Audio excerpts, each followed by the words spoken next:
et bana kini mokili mobimba ma solo eza na kati ya JC Padi TV. Tata mama baba ndeko. Oyeba quartier okola, oyeba balabala okola, oyeba ba famille na yo ezakaka na JC Padi TV. Batata mama baba ndeko bana kini so bomoninga na télé mobika yangela takate so na télé na seli kambosa yango. Donc mikolo to na site ya sika bo s'abonner et belé na kati ya site JC Padi Video TV. Bo s'abonner kuna na kati ya site wana tozana bato ba kotombola bendele kwe ya te po yeba quartier yokola po yeba balabala yokola e baninga no ya bomwana tozabongo na cordon JC B6 yeso baye eratarate tozali sous la directeur Ruby Lindungu etali sikana la suki donc bobo salate bana nyonso ya Congo foko yeba quartier yo botama quartier yo kola balabala oyo bandai kozwa po kata na mokuse okelenda poko yeba makambo nyonso environnement ezali JC Padi Video TV. Donc bolandanga il a fait pas JC Padi Video TV.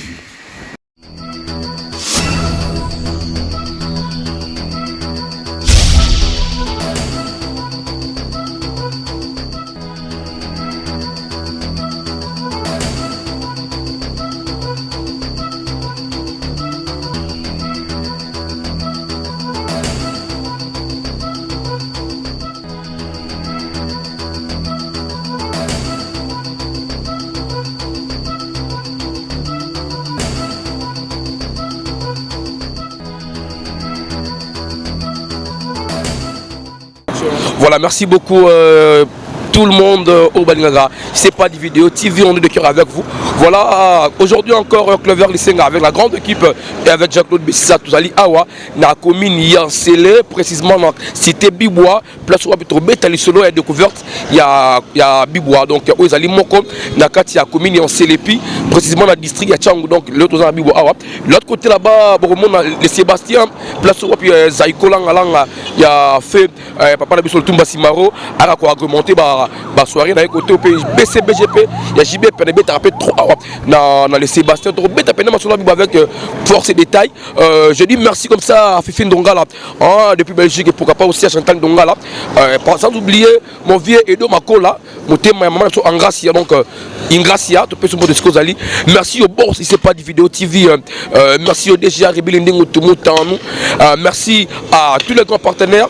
Merci à vous tous, merci à moi José Boté, pourquoi pas aussi à Papa André Mafichidi, Claudine Zongola, charismatique, maman sociale, mise au 15 Mouté, maman Véro, Tobo Sanipété, Steven Vita, Papa la Benivita, Blaise Tseka, les Bogards, les Stuttgart, les Papi Chama, Debs de Miala, Papa la Bisso Doli Malong, les Mignons, Bino tout Bolinga, les Verts, les 5 Babi Boye. Bana toi Mouchingla, Basoro Somba Bloc, Bio Yafre, Beta Tour, na Shop Vicky Ezali, Abana Chang, donc au Rotablo, Biakuna, Mbote, maman Yvette, maman Yvette, Nakata Mouchingla, tout petit mot de Skozali, pourquoi pas aussi à la grande dame, elle c'est Nicolette Amoda Moté, Maya Boss, c'est pas des vidéos TV. Voilà, merci au cordon, Jean-Claude Bisset qui est derrière la caméra, merci à vous tous. Une autre formation, juste après cette découverte, équipe à découverte et requittable, la périphérie avec la Kinshasa, dans le plateau de Bateke. Et puis après plateau de Bateke, tu as Kikuti pour la découverte. Donc, oui, Olingi, Toko m'appelle la province, nous avons contacté, bien seulement, nous allons faire un effort, tout comme la province, donc pour toute la découverte. Je dis merci à vous tous qui nous soutiennent encore avec vos conseils, avec vos encouragements, pourquoi pas aussi avec vos remarques. Sont le bienvenu, Marambuto, tout tient à considération. Donc, découverte bientôt là, dans Kikuti, et dans 2 jours, dans le plateau de Bateke. Voilà, merci, nous allons maintenant entrer pour tout mettre solo, Yabibois. Voilà, c'est toute votre émission découverte et des quartiers. Le spécial commune de la Célé, précisément à Bibois. Précisément, on a entré Marguerite parce que juste là où il y a des tôles, s'il vous plaît, pardon, là où il y a des tôles, vous avez Awa, et c'est là qui est église catholique, la combo à Marguerite, il y a Longwa, il y a un peu ça combo à Marguerite, mais entrée bien entrée Maman Ganga, entrée Maman Ganga Yangoyo, ils allaient juste dans le croisement, na Macadam, il y a Bibois, donc tout qui est sur la Sekuna, tout découvrir ensemble, na Bino et le connaissant la Sekuna, entrée Maman Ganga, toujours ensemble avec vous. Merci. C'est ça là qu'il a maïla bateau. omona soki otali maloba meme ya koloba ezozanga ezotindaka kokomisa parce que des fois il y a pas de mots qui expriment réellement ce qu'il fait pour nous. Wow.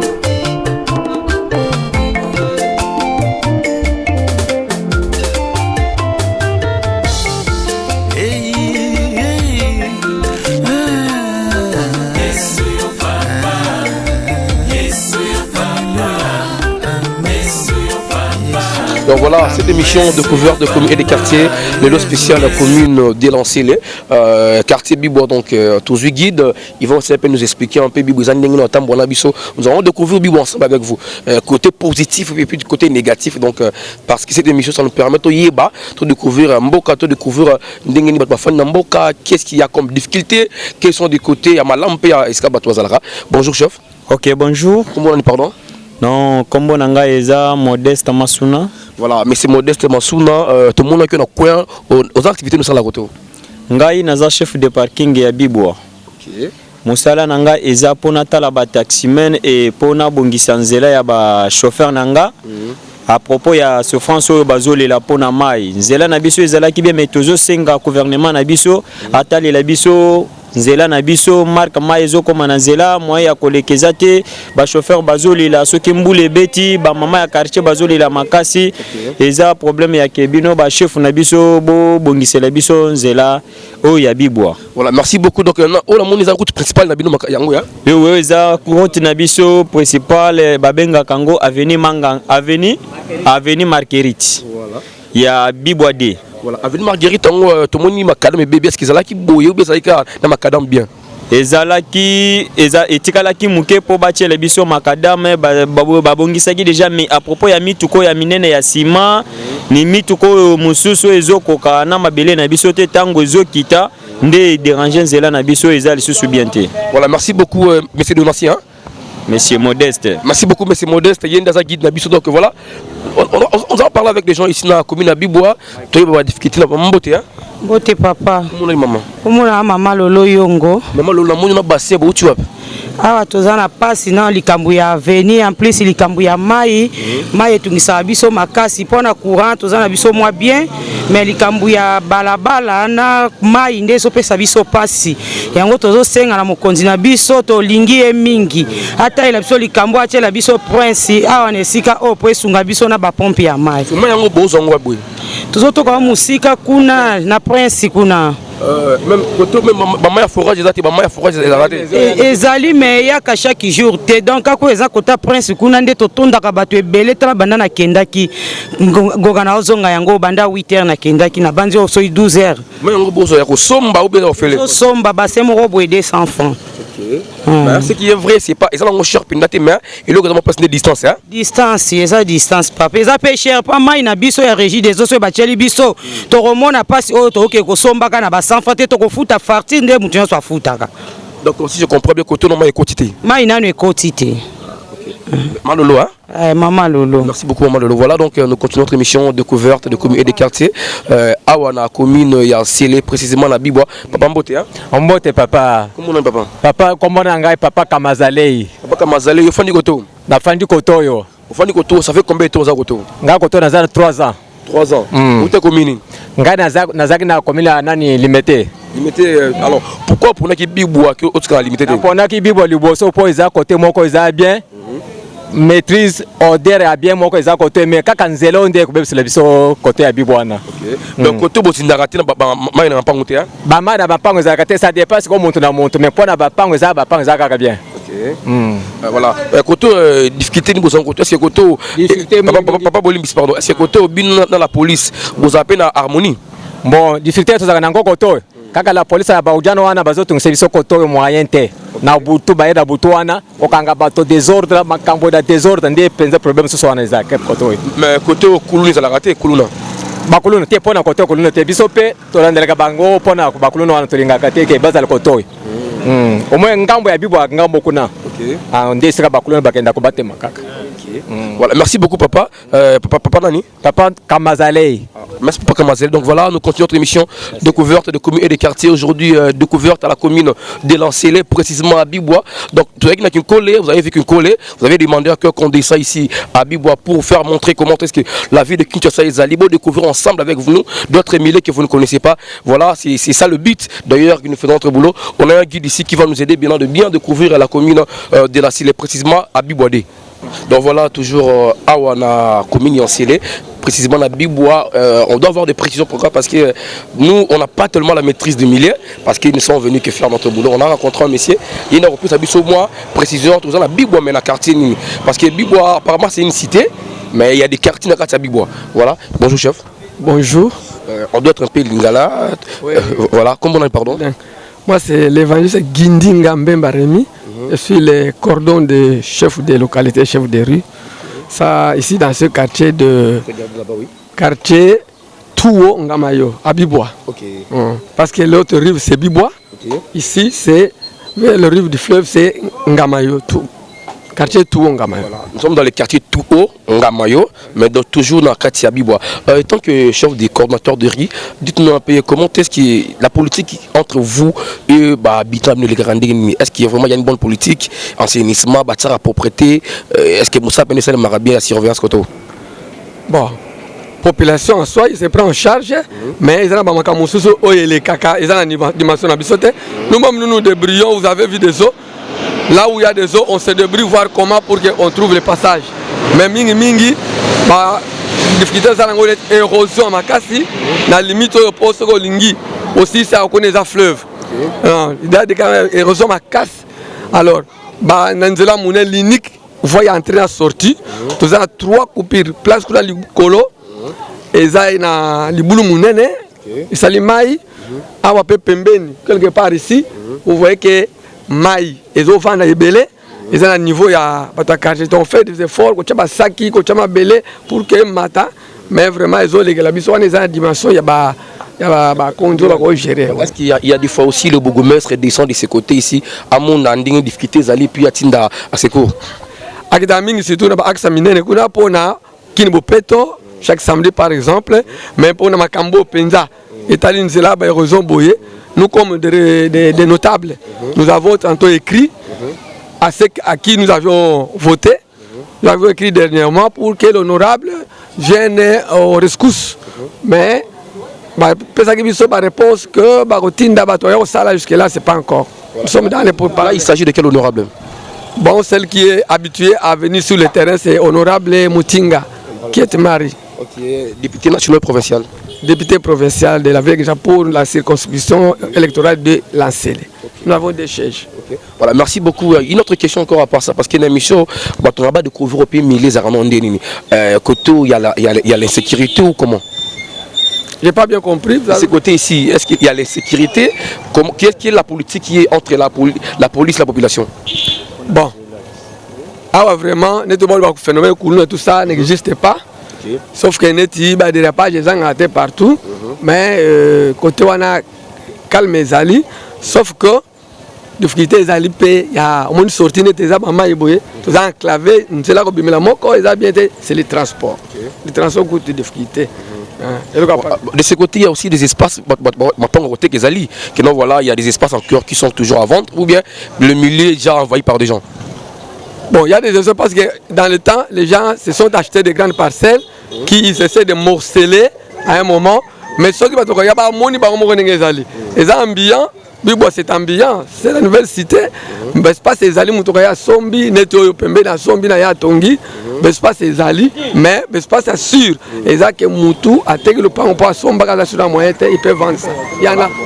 Le prix c'est capé dans les combien côté, imaginez combien, dimension.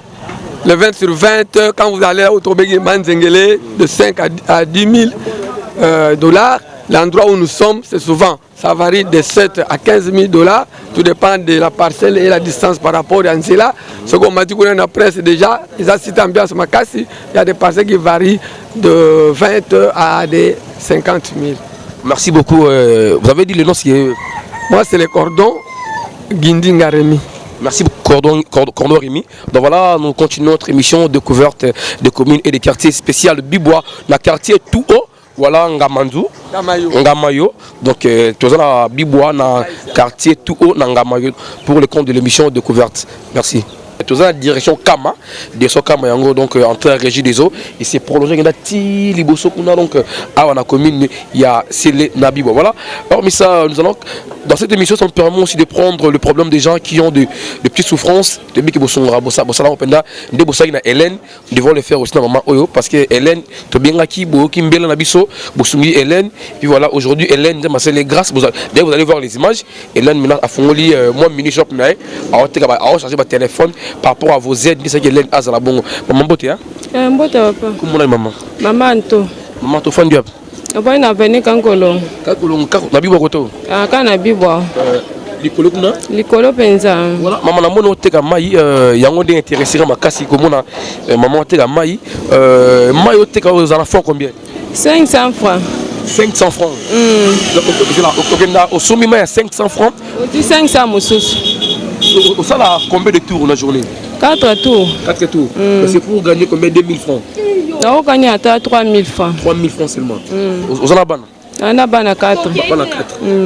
Comment on a dit? Comme Maman Anto.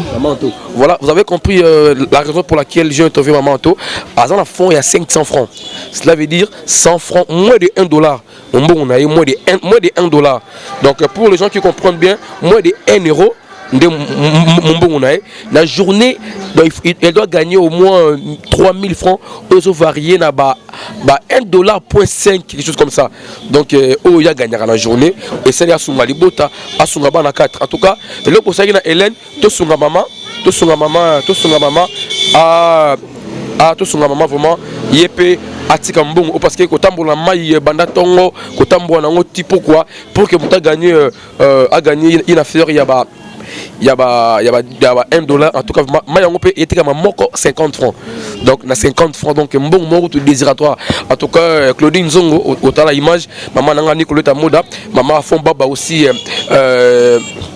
la bosse pété Mélanie Mbumba au mon image maman Jolie Kimbala Michael Nadej au mon image donc tout le monde qui est l'un bosse maman pour ego ça pena malam Fifi Ndongala au mon image Chantal Ndongala au mon image en tout cas Azali maman attendez que moi aussi donc ils ont des difficultés à mboka ndetindi ateka mai na fond il y a 500 francs donc mère de 4 enfants donc il faut gagner 2000 francs en journée bana ba ko ya nini il y a un nini ceux qui n'ont pas foot là papa voilà ndako ya batou le donc en tout cas déjà ma passi maman José Boité vous avez vu les cas donc avant de commencer on a sali un appel SOS au fond d'avenir nini avenue Kankolo Kankolo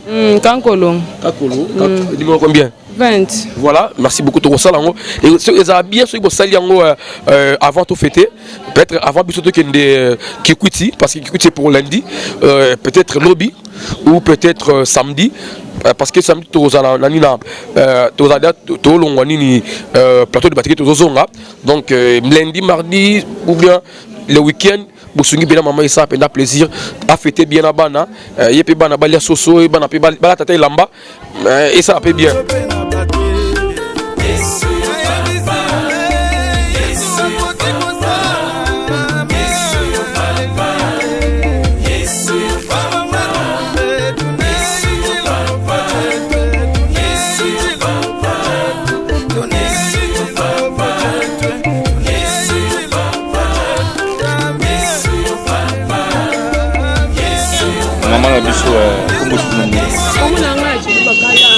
Kalanga vraiment ça n'a pas si vraiment on a une fond il y a 500 bon on a un bon minute ma PC moi 3000 francs et ça et ça va gagner atika papa na ton petit boutou pas à 3000 on a bisi à mama yuana à son ndako à son 3000 à l'ouvrement banelo olia donc on a juste stylo na papier pour nos numéro na sali autant pour son maman à 4 enfants et puis à Zamuluba vraiment on a vu que bisu baluba tout social et puis ils ont raté le poste ils ont mon Congo ils ont biso tout cas congolais tout ça banda maman nangai Michael Nadesh azana aux États-Unis talaka au sumara trop na bossa mpete maman biso Ingracia mutema ya vena biso et do makola maman yo azali maman biso José Boeto maman Nicolette Amonda posé belé maman mère de 4 enfants bana beto ngambulisha minuta tulukola nyimpa na mai kapitala kanyina konga 500 francs du moins walusa mo ko ngambulishi koko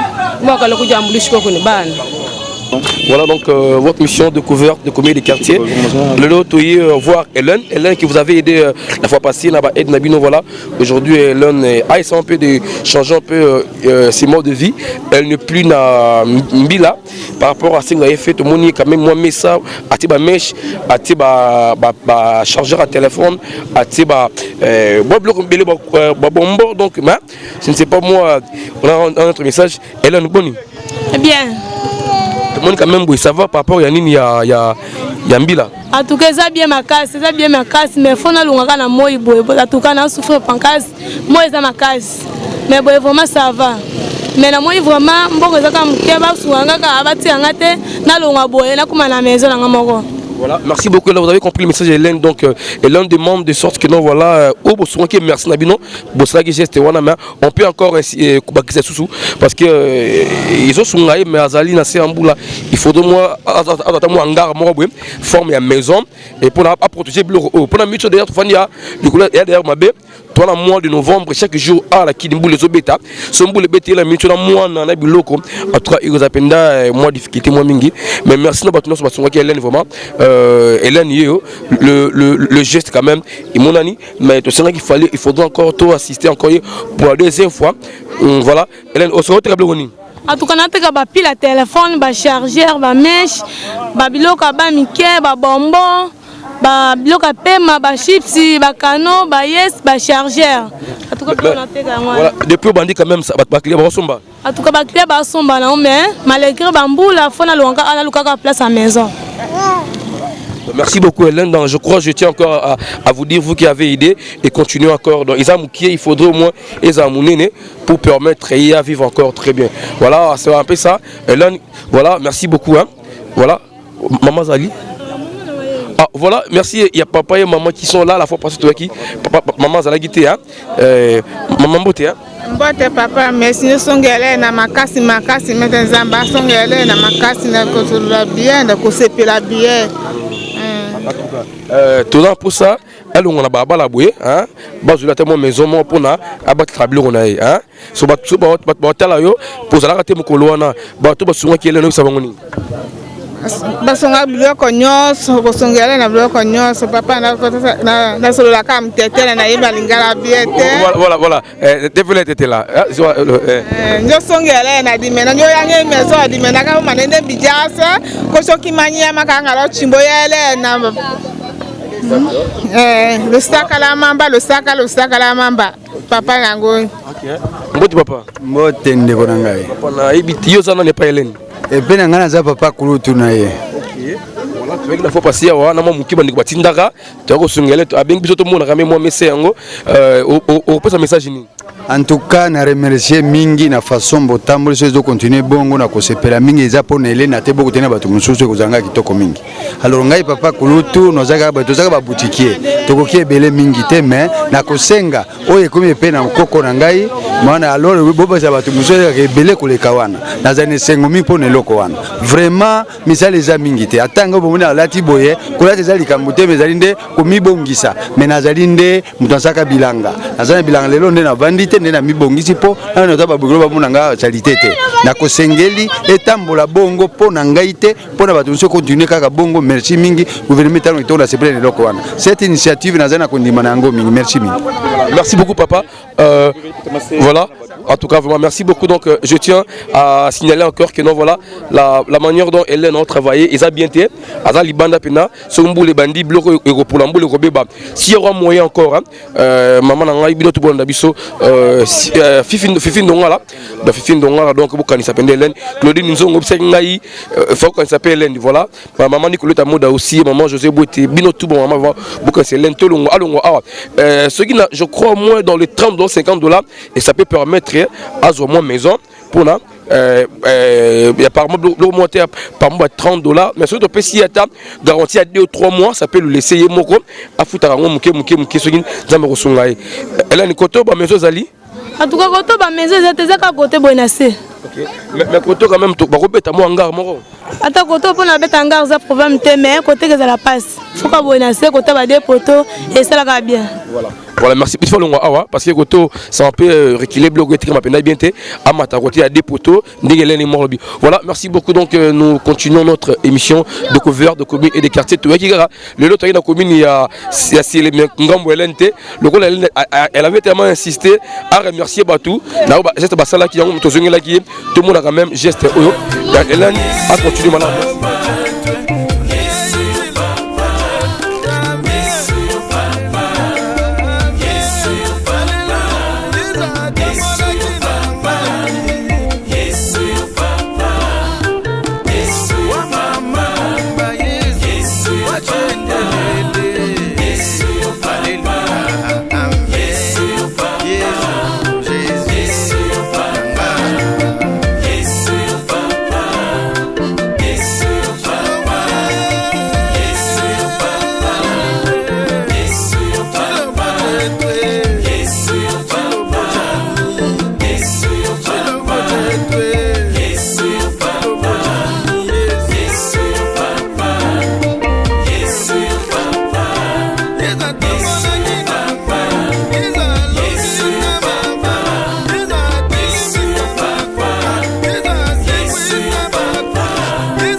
Voilà, on dit ce soir tous à Wapi.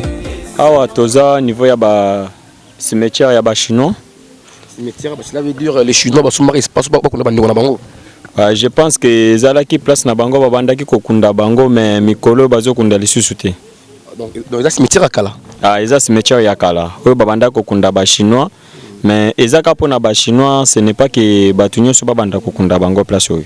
OK. Donc eza cimetière réservé rien que pour les chinois. Oui oui. Na banda kuna bango yangwana banda na bango eza lokola kana bango yo bachaki bango babanda ko fo bakundi bango bilanga na bango ya loso parce que tozana machine ya loso place wana na banda kuna bango que c'est pourquoi bango basi balungo etikalika banda kuna bango na souvenir na bango ya ba cimetière. Merci beaucoup.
Voilà, toujours à la commune d'Arcélé, la Bibois, donc découverte votre émission avec notre guide M. Modeste. Parce qu'on a l'habitude de comprendre ensemble la commune d'Arcélé, la Bibois Ndengezali. Papa Mbote, hein? Mbote, papa. Comment on a dit? Comment on a dit merci? Papa Dieu merci. Ah. Mais Dieu merci, là, comment pas la métier? Papa Dieu merci, mon Christ va bien. Ah, ok, donc vous allez moi, non, comment Dieu merci? Moi, on avait moi, comment on fait Dieu merci. Il faut dire que tu Navandi koto. ndako yango wana esika papa filmé esika libulu ezali wana. OK. Osali mbula boni koto papa. Awa bon nasila sali moins va 5 ans muke. Tolo 7 à 8 ans. Ba 7 ans 8 ans. Donc okota ki koto ezali no ndenge nini? Koto ezalaki bien tant ba chinois bazalaki.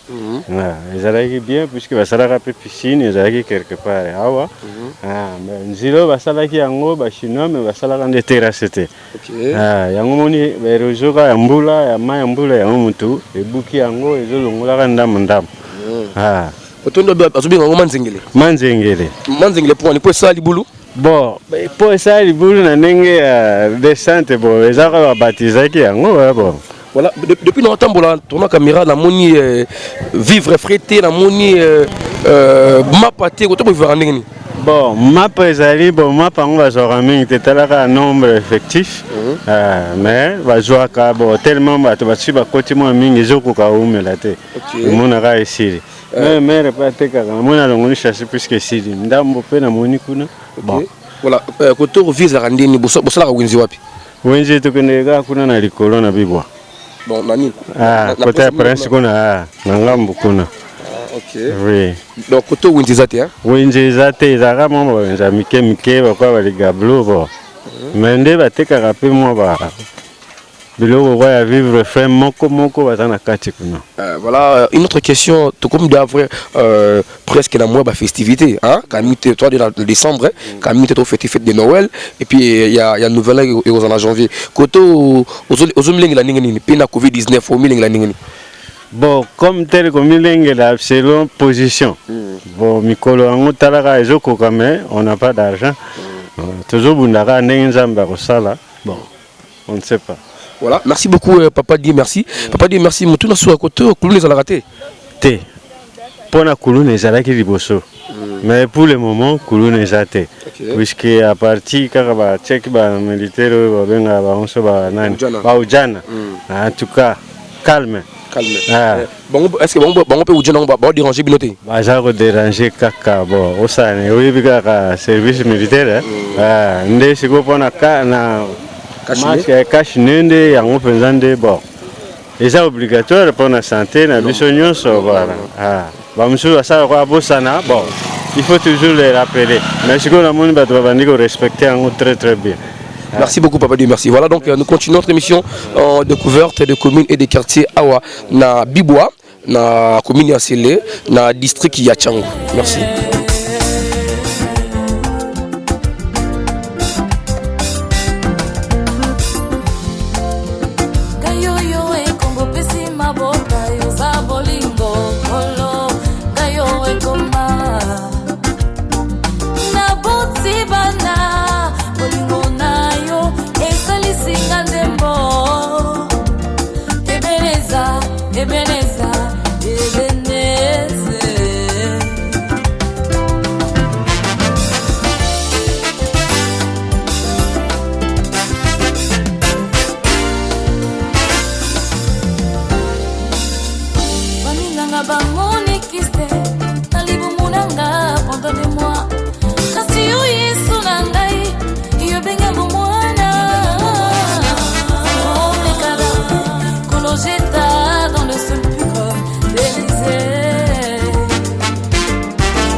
Donc voilà, toujours à la commune de Lancélé, dans Bibwa.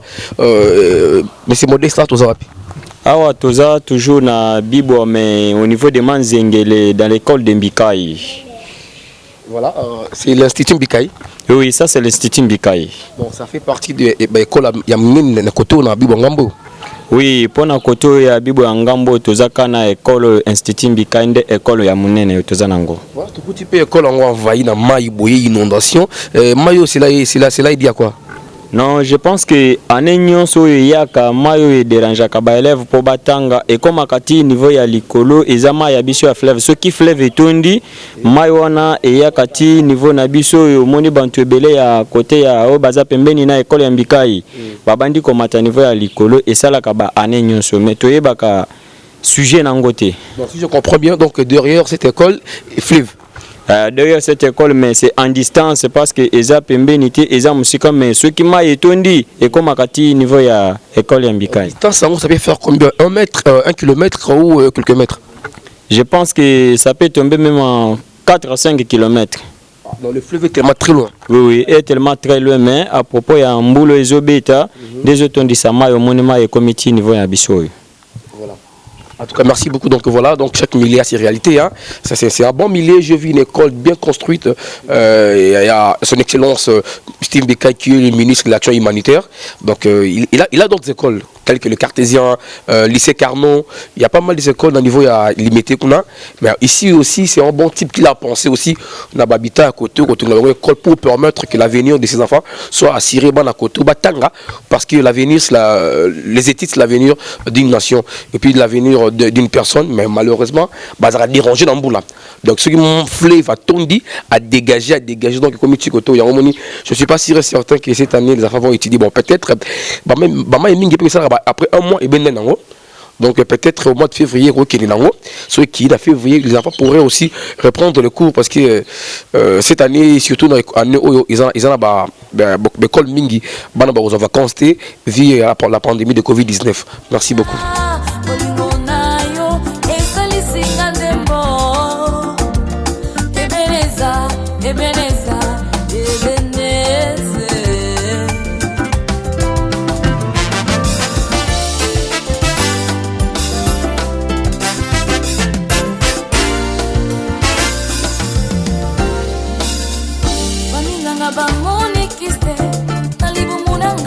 Pardonnez-moi, kasi yo yesu na ngai yo benga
voilà toujours kana kati bibwa.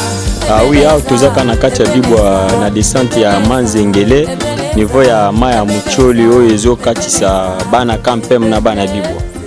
Ok, donc mai oyo kaboli kampem na maya bibwa ya bibwa yango. Oui, oyo ngambo toza ngambo ya bibwa soki tokatisi mai tokomi ngambo ya kampem. Kampem oyo ezali ka basoda.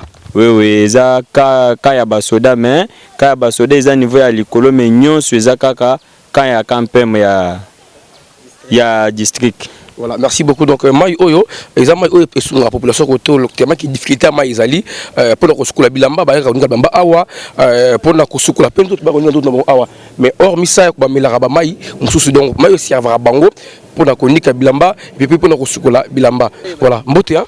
Mbote ndeko. Comment nga Jerry. Jerry to monyo au samsani. Ndo sala msala puso tia mabele. Mabilango bozo wangu wapi? Tozo wangu na mai to bimisi na sima to memi kuna na bato batunga bandako. Ah OK, donc beaucoup na mai ya ko butula oyo bo bimisi zelu après ko bimisa zelu bo ko tekela bato. To bimisa ka zelu na sima to ke to memi to tekela bato wana siko bapesi biso mbongo yango na to liaka na quartier. Biso na ba famille na biso na ba papa na ba mama na ba leki. Kaka yango pe to futela baleki na biso na classe to sali pe wenze ya mususu ali to kipe ba shida na biso. Voilà, merci beaucoup. Est-ce que boté rapousse moi combien? Pousse moi to teka na 3000, combien bato mimaka na 2000. Ça là 5000 francs. Ça là 5000. Yango to zana souci so bozana misala mususu lokola oyo esengeli biso ba jeune to memaka to salaka. To memaka so poso te. So bozana ngobo sunga biso pardon nzamba pambola bino. OK. Voilà, merci beaucoup Jerry hein. Au fond du côté oh. Na fin du côté na libulu Manzengeli to batasika to utakindi na Pascal na avenue Ngambo. Voilà, merci beaucoup. Voilà, vous avez compris le message de Jerry. Jerry Alingina et Moussala au Souté. Donc les gens de bonne foi, s'il y a aussi notre boulot, vous contactez Bissot ou lequel Jerry Moussala parce que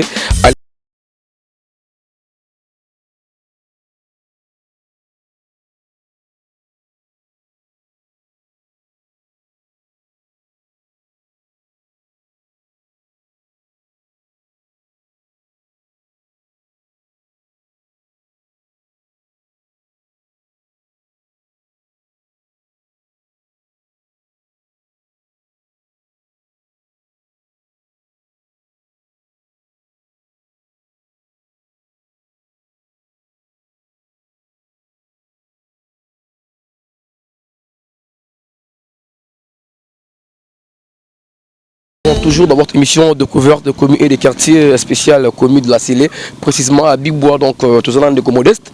Ozali notre guide, donc tout ça qui est en pied levé, mais quand même il a accepté au moins de nous guider ici, de ses côtés ici. Papa, soit tout est mis. Ah, tout est mis dans cité Maman Olive, côté à Nganda CC. Voilà, donc à tout est mis à Maman Olive Yango. Oui. Donc Simana Ngainde, cité Maman Olive. Oui, Simana Yonde, cité Maman Olive, clôture Nayo, Atungi Bandako, école, hôpital, par-ci par-là, tous les moyens de travaux. Et ça, Kanakati Nayoan. Donc, côté bato baza bien par rapport à courant parce que baza Maman Olive.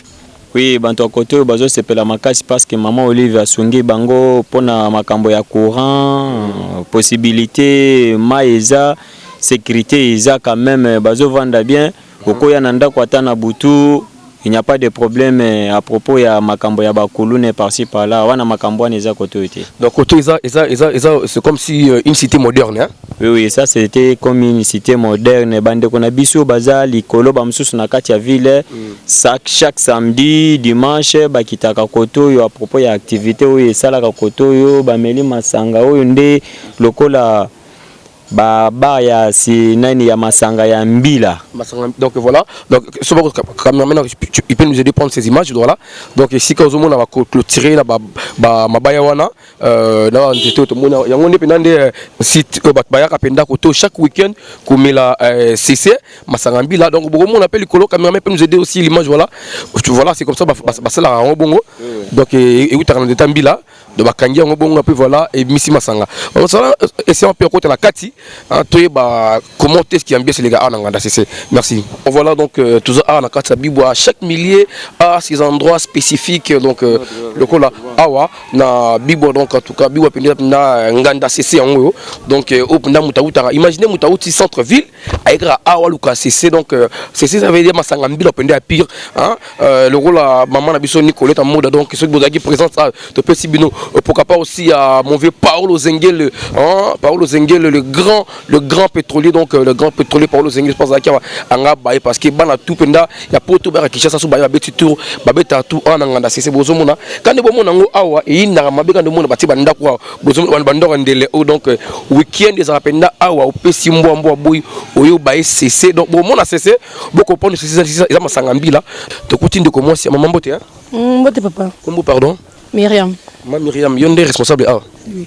Hein? Oui. Alors, Batuming Basola bon initiative à Libar, à la bière, pour la bière est différente, non, c'est la promotion pour ne pas citer le nom de d'autres bières, mais il y a de moni, de couture, c'est pour. Quelle est d'abord l'idée au Salanganda, au Théâtre Masangao? Ok, merci beaucoup. Na parole Pessenga ici, c'est ça, Masangamo, ça bien, Batumba Sepelanango, pour Bakami, comme la côte na week-end, pour ça, vraiment original par rapport au Batambu Sanabanzela. De moni Batumba, Kota Koto, comme la poésie original. Il y a un peu ça. Bon, ce qui est là, ligne et l'angusaka. Ce qui est là, l'ité zaka ya lelo et ça la bien. Voilà, il y a un moment où mataranzete au sali c'est en bien au tunda baki basali babatekelio. Ok, merci beaucoup na kokate talaka ngai. Na kokate et na bato basala ramsalana, ba na wona somba na ngati bakina basali ba nango. Donc clientèle pendant côté donc ne ba bien inda vraiment. D'accord, et inda non vraiment makasi. Inda nango. Ils ont ndou l'été la rara c'est. Nous les ali toi na tirbo toi na bière toi na neken toi na nyoso toi na maleo toi na maboki. Mais spécialité na ils ont des CC. C'est donc base ça c'est to tsaka na pour bato musu baza fier on na menanga ba to robe on est jus de palme, vin de palme. Ah OK. Voilà. Misu ba sepela nango ba meli misu pe ba sepe ba tirbo ba meli. Voilà chez la honnête là formidable depuis la France. Moi chez la c'est la commande tiens. La formidable c'est la commande tout tindala aussi c'est maman nanga Claudine Nzongo la charismatique. Papa André Maviti il faut tout me mêler CC et pourquoi pas aussi à mauvais Paolo Zengele aussi donc dans les États-Unis la CC en haut bah tout en Arabie surtout pour ça c'est ça la commande to tindela aussi c'est mais photo me kango non quand des photos me kango to iba so za gunini parce que on habite tellement trop na iba so za gunini so maman oteka combien ça 2500 francs. OK. Donc disons 1 litre. 1 litre on a 2500 francs congolais. Francs congolais. Donc pour na melango bien fona mela bwenga moko. Bon, n'habitez so gaspiller batirbo mingi tant super muta batirbo so moko so muta batirbo moko be sa ilote. Mais so no muta bon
Découverte donc awa na commune ya Bibois, on vient d'apprendre encore une information qui est très importante. Donc voilà, tous allez juste na balabala munene en face na initiative plus ya maman Olive.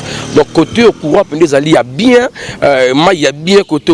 Alors mutuwa za pour sa parcelle côté contacter biso numéro zali wana donc ba 17 sur 20 ba 20 sur 20 ba 17 sur 17 no ba primo pendant abordable local milieu bozo mona o. Donc ils a coûté score bon gâté le ouais pendant après au côté na mutuka très à l'aise OK ba sur le pan on a babi ils a on a la escroquerie.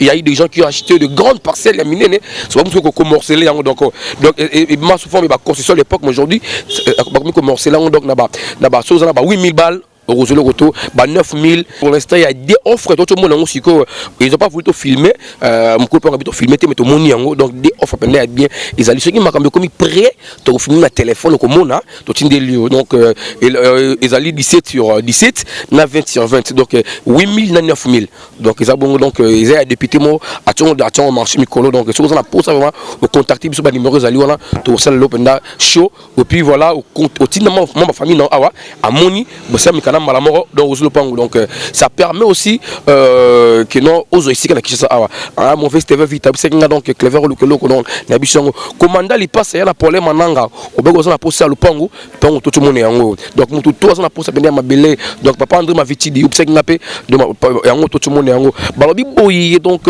shop Viki donc shop Viki meilleur shop ya bana changu tuna kacha mushinga ba na allemand pour la bio penda betu to kuna hein to pe simbote na Mère Yvette pinakata mushinga ba bana to mushinga ba to bossa binoté to pesi mbote pina Leomboma les grands autrichiens donc mbote ska ozali na bossa nté batutu ba na remission na biso donc voilà découverte des communes et des quartiers maman font baba na bossa nté donc maman na biso Nicoletta Moda maman sociale Angélique Mbala to pesi mbote ska ozali Mélanie Mbumba to ozila descente na yo Pacifique ndonga la to bisanga dia okita kala mingte donc to ozila voilà bino to bolinga biso na bandeli message parce que bobenga tellement trop pour fêter une année, il y a découvert, c'est pour le mois de mars. C'est pour le mois de mars, donc l'année prochaine. Donc on a déjà panier circuit dans janvier. Dans la janvier, on a panier circuit dans bon tout fêter ensemble là bino parce que bino peut-être confiance, bino de notre côté tout fêter ensemble là bino cette émission découverte de communes et des quartiers. À part commune de Célé, après ici aux Anani na plateau de Batikir. Toujours dans le cadre de découverte, après plateau de Batikir qui coûte. Donc vous comprenez, voilà, des grenines découverte comme vous comprenez, des grenines, c'est pas des vidéos, TV chaîne comme elle. Rebilending tout le monde mauvais soit fort, donc ils arrangent, mais comme Mara, auto coup fait la touille, bisola makasi, pourquoi pas aussi à notre maman José Boiti, la personne Boiti ce que vous allez, donc on est de cœur avec vous. Commandant, il passe à la problème en je n'oublierai jamais, Venabiso. Papa biso venanga Thomas na katale na bossa pété Saint Roberto mauvais Saint Roberto toujours dans Liège tous de cœur avec vous donc à vous tous vous l'ingrat découvert de communes et des quartiers toi ensemble là bino Tobi Boy le vœu le meilleur continue déjà demandez qui ont déjà donc mais il y a quelques vidéos et au côté dans la mission tout ça la prochainement donc nous souhaitons vœu le meilleur dans le botana donc les numéros sont là vous nous envoyez les vidéos par WhatsApp nous allons les diffuser donc et ça peut bien tout kaboula ba vie na ba famille bandigo ba sali déjà donc quand même tout la bino